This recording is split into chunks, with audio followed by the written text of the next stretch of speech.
কল্পনা করুন এমন এক জায়গার কথা যেখানে বছরের ৯ মাসই চারপাশ সাদা বরফে ঢাকা থাকে।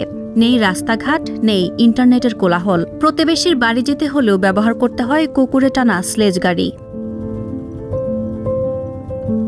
এমন জায়গা সত্যিই আছে। গ্রিনল্যান্ডের পূর্ব প্রান্তে অবস্থিত ইতুকোর্তরমিত গ্রামটিতে পৌঁছানো মানেই যেন সভ্য জগৎ থেকে বিচ্ছিন্ন হওয়া। নেই কোনো সড়ক পথ, সপ্তাহে মাত্র 2 দিন হেলিকপ্টার আর গ্রীষ্মে নৌকা। ব্যাস, এই হলো বাইরের জগতের সাথে যোগাযোগের উপায়। সবচেয়ে কাছের শহরটিও এখান থেকে 800 কিলোমিটার দূরে। এই হাড় কাঁপানো ঠান্ডায় এখানকার ইনুইট আদিবাসীদের জীবন কাটে শিকার আর সংগ্রামের মধ্য দিয়ে। তাপমাত্রা যখন -40 ডিগ্রিতে নামে তখন তাদের সঙ্গী হয় কিম্মিত বা স্লেজ কুকুর। 12টি শক্তিশালী কুকুরের দল একাই টেনে নিতে পারে 450 কেজির বোঝা। সংবাদ মাধ্যম বিবিসির তথ্যমতে যুক্তরাজ্য ভিত্তিক আলোকচিত্রী কেভিন হল এই দুর্গম অঞ্চলের জীবন কাছ থেকে দেখেছেন। -40 ডিগ্রি সেলসিয়াস তাপমাত্রায় তিনি কুকুরে টানা স্লেজে ভ্রমণ করেছেন, তাঁবু ও শিকারীদের কুড়ে ঘরে রাত কাটিয়েছেন। প্রবল বাতাস আর তুষার ঝড়ের মধ্যেও স্নো মোবাইলে পাড়ি দিয়েছেন দীর্ঘপথ। যাত্রাপথে কেভিনের দেখা মেলে বিশাল আকৃতির প্রাণী মাস্ক অক্সের। আবার দূর থেকে চোখে পড়ে মেরু ভালুকের উপস্থিতিও।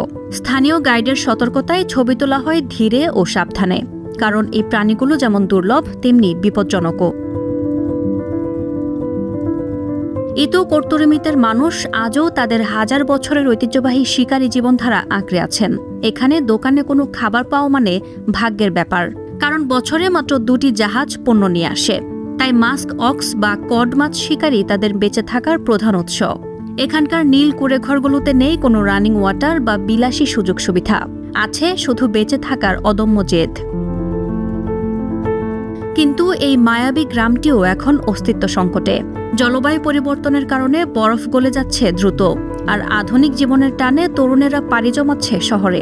বিবিসির প্রতিবেদনে উল্লেখ করা হয়েছে 2006 সালের পর থেকে এখানকার জনসংখ্যা কমেছে প্রায় 35%। বাড়ির পাশে ঝুলতে থাকা মেরু ভালুকের চামড়া আর আদিম জীবনধারা জানান দেয় এরা প্রকৃতির সন্তান, প্রকৃতির কাছেই এদের সমর্পণ। এরই মধ্যে গ্রিনল্যান্ড নিয়ে যুক্তরাষ্ট্রের আগ্রহ নতুন করে ভূ রাজনৈতিক আলোচনার জন্ম দিয়েছে।